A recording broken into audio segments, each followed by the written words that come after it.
see preschoolers. It is the month of September, and you know what that means. It's time for another preschool lesson. I'm going to teach you the same thing that the big kids learned this past Sunday. We're going to be learning a version of the story that your older brothers and sisters would have learned. Or if you didn't hear it from your older brothers and sisters, then you're about to hear it now for the first time. And it's going to be awesome. This is the story about a little boy in the Bible. Do you know any little boys? Are you a little boy? Do you have a brother that's a little boy? Do you have a cousin or a friend that's a little boy? This is a little boy named Samuel, and Samuel was a really big deal in the Bible. He actually has two whole books of the Bible named after him because God thought that he was really important, and he did a really great job of following God's directions. See, all of this is because of the work that Samuel did. He was the last judge of Israel, which means he was the last person to come in and say, "People of Israel, this is what you're supposed to do. This is how you follow God." And they all thought that he was super cool. They loved Samuel. But Samuel's story starts out when he's just a little boy. Samuel was a really good listener. He had really good ears. He could hear God talking. Now, do you have really good ears? Can you hear things really well? I want you to listen to some of these noises that I'm about to play for you. And I want you to guess what you hear when I play it. You ready? Tell me what this noise is.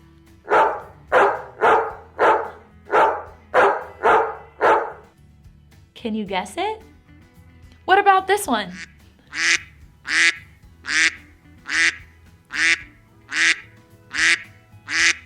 Do you recognize that noise? How good are your ears? Are you doing well so far? You want another one? Here's another noise. What sound is this?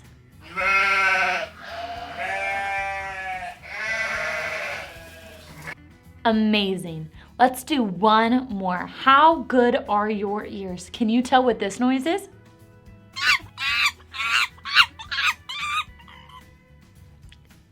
Fantastic. There's a little test to see how good you are at listening and recognizing voices.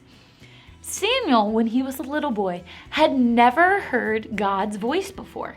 He didn't know what God's voice sounded like. He was laying in bed, trying to sleep, and he heard a voice that said, "Samuel, Samuel." And he thought that it was the man that he lived with, the priest Eli. So he got out of bed and he ran down to Eli's room and he said, "Eli, did you yell for me? I'm here." And Eli said, "I didn't yell for you. Go back to bed." So Samuel ran back to bed and went back to sleep. And then he heard, "Samuel, Samuel." And he's like, "Someone's yelling for me. I gotta go." So he got up and he ran down to Eli's room and he said, "Eli, I'm here. You yelled for me. What do you want?" "It's the middle of the night." And Eli said, "You're right. It is the middle of the night. You should go to bed. I didn't yell for you." So Samuel went back to bed and laid back down. Super confused. That's so weird. Why did he keep hearing a voice? "Samuel, Samuel. Eli must be yelling for me," he thought. So he ran back and he said, "Eli, did you yell for me? I'm here. What do you need?" And Eli said, "Oh, Samuel, I'm not yelling for you.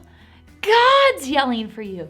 God's the one that's trying to talk to you, not me. I'm trying to sleep. Go back to bed. If God talks to you again, then you just listen to him because he's God. Just tell him that you're listening to him." So Samuel went back to bed and he laid back down. And then he heard, "Samuel, Samuel." And he said, "Oh, God, is that you? God, I'm listening. What do you have to say to me?" And God gave him a special message to pass along to Eli. He had special instructions for Eli, the man that Samuel lived with. So the next morning when Samuel got up. He went back in and he saw Eli and he said, "Hi, Eli. I talked to God last night and he has a special message for you. I heard his voice and now I'm going to tell you what God said." And he delivered some big news to Eli. And then later, when Samuel grew up, that was the first time that happened. And then when Samuel grew up, he would sometimes hear God speak to him again. God would say, "Hey, Samuel, listen up. I need you to go tell this person a message. I need you to share a message with this person." And Samuel was able to hear from God and then tell those messages to the people that God wanted to hear God's messages. And this was all from the time he was a little boy. And that's why he was so important, because he spoke to people on behalf of God. He was able to tell people what God was saying. He had really good ears. He was really good at listening to what God had to say. Thanks for listening to the story, and thanks for using those special super listening skills. Let's try one more. What sound is this? You got it. You got it. I don't need to quiz you anymore. You know what you're doing. We'll see you next month in October, HFC preschoolers. Bye.